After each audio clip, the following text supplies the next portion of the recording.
Life has a strange way of pulling the rug from under your feet just when you think everything is steady.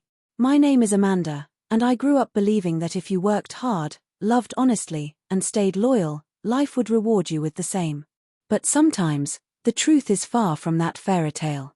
This is the story of how one of the most painful betrayals of my life became the very reason I discovered who I truly was.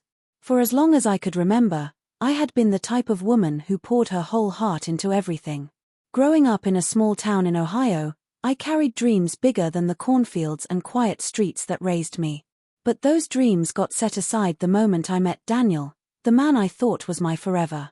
We met in college. He was charming, tall, the kind of guy who lit up every room he walked into. At 21, I believed he was everything I needed, and more importantly, everything I could ever want.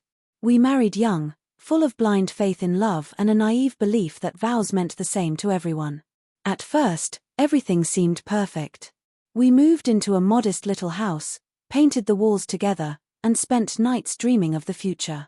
We didn't have much money, but we had each other, or so I thought.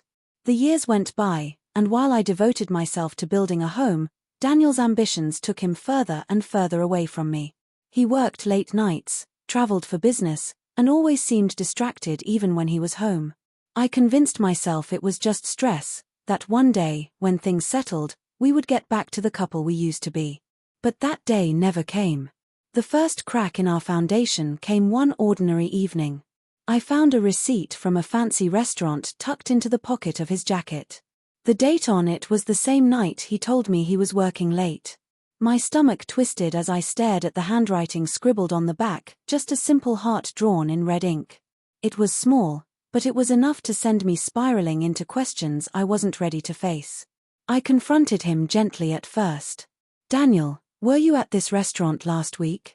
I asked, trying to keep my voice steady. He barely looked up from his phone. "Business dinner. Don't overthink it." That was his answer. Short, dismissive, and enough to silence me for a while. But deep inside, a quiet voice whispered the truth I didn't want to hear. Weeks passed, and the signs grew harder to ignore. Late-night calls he took in hushed tones. The smell of perfume on his shirts. A smile he wore when reading messages that were clearly not from me. Every time I tried to talk to him, he brushed me off, making me feel as though I was crazy, paranoid, or just insecure.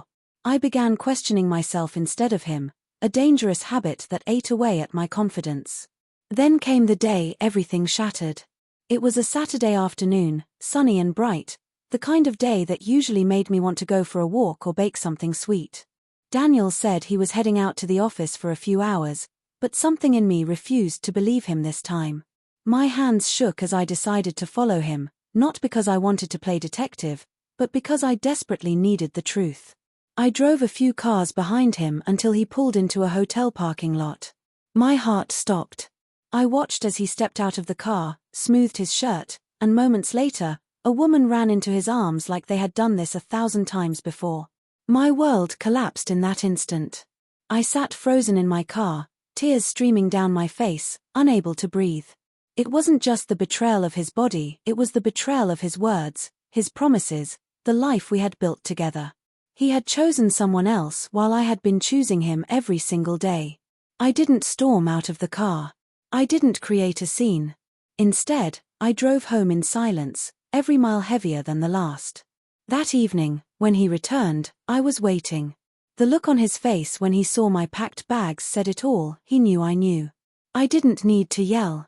I simply said, "I deserve better than lies." And with that, I walked away from the life I thought was mine. The days after were unbearable. I cried until I couldn't anymore. I felt empty, worthless, like love had played the cruelest trick on me. Friends called, family visited, but nothing filled the gaping hole inside. I had lost everything, my marriage, my sense of safety, the future I thought I had. But slowly, something began to shift. One morning, as I stood in front of the mirror, eyes swollen from crying, I whispered to myself, "You're still here." It was such a simple realization, but powerful. Daniel may have broken my trust, but he had not broken me. Piece by piece, I started reclaiming myself. I enrolled in a painting class, something I had always wanted to do but never made time for. I began running in the mornings, feeling the wind on my face and reminding myself that I could still move forward. I reconnected with old friends I had lost touch with while trying to hold together a failing marriage. Every small step felt like a victory. And with time, I found strength in places I didn't know existed. I discovered laughter again, not the forced kind, but the genuine one that bubbled up when I least expected it. I learned how to sit alone in a coffee shop and feel at peace with my own company. Most importantly, I learned that losing him wasn't the end of my story, it was the beginning of me finally finding myself. It has been years since that day, and though the scars remain, they remind me of how far I've come. Today, I live a life filled with purpose, surrounded by people who value honesty and kindness. I don't see myself as a victim anymore. I see myself as someone who survived heartbreak and built something beautiful out of the ruins. If there's one thing my story has taught me, it's this: sometimes you have to lose everything you thought you wanted to find the life you truly deserve.